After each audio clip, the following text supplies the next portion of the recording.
मैं आपसे ये समझना चाह रही थी कि ये जो तस्वीरें हम देख रहे हैं, जनता हजारों की संख्या में इंतजार कर रही है प्रधानमंत्री के रोड शो के लिए। राममय लग रहा है अयोध्या।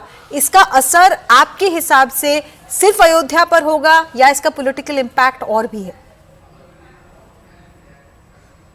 कि ये जो आज हमारे माननीय प्रधानमंत्री मोदी जी का जो शो है, ये इसका बड़ा एक इम्पैक्ट देखने को मिलेगा। इसका राजनीतिक मायने भी हैं और इसके सामाजिक मायने भी है और धार्मिक मायने भी है। सबसे पहली बात तो ये है कि राजनीति में ये जो शो करके ये जो भारत की गरिमा, भारत की अस्मिता जो सालों साल से हमारे पास में नहीं थी और जो हमारा जो धर्म नगरी, सप्तपुरियों में से एक नगरी है अयोध्या, जो इसकी पहचान कहीं ना कहीं पे खो गई थी, आज वो पहचान हमें वापस से देखने को मिल रही है। हमारी खोई हुई अस्मिता और गरिमा जो पूरे हिंदू समग्र राष्ट्र की है वो देखने को मिल रही है। एक तो ये हमें देखने को मिल रहा है यहाँ पे। दूसरा, जो लोगों के उद्गार है जो मैं भी सुन रहा हूँ इतनी देर से, वो उनकी मन की वो सही आवाज है जो कि आप उनकी आत्मा की आवाज कह सकते हैं। तो जो आत्मा की आवाज है, और आप जानते हैं कि हमारे जो इस संविधान के अंदर हमारा ये जो लोकतंत्र का महापर्व है जिसे हम इलेक्शन बोलते हैं, चुनाव बोलते हैं, उसके अंदर यही मतदाता की आवाज जो है उसकी प्रतिध्वनि आपको मिलेगी उनके वोट के द्वारा।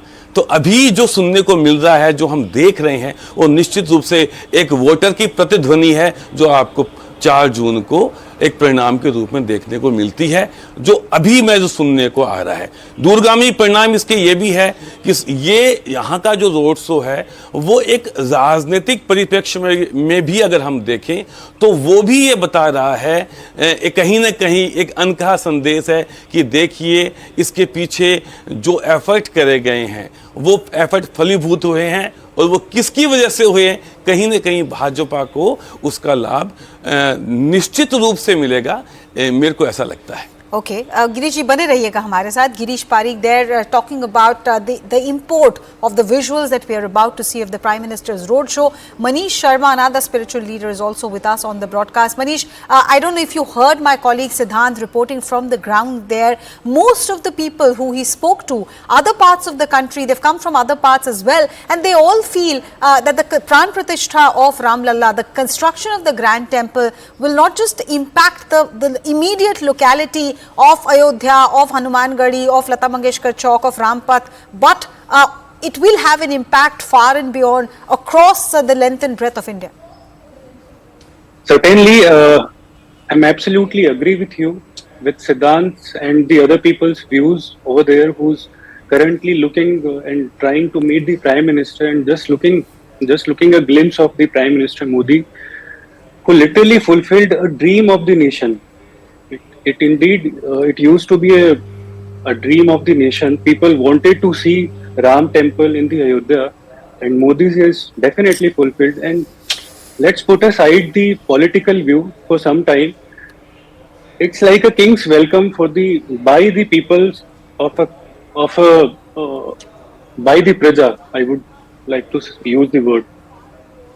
So definitely, the Prime Minister would want us to believe that he's the sevak actually and not the king. It's a democracy, and he's always said that I am the sevak for the people of this country. Definitely, but people is treating him like a king.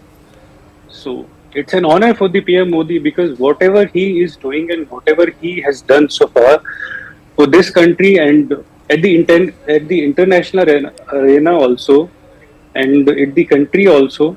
So indeed he is doing a tremendous job. All right. And okay. Okay, Manish Sharma, appreciate you joining us and sharing your views. Girish Parik also for sharing what you think about the spectacle that we're seeing in Ayodhya.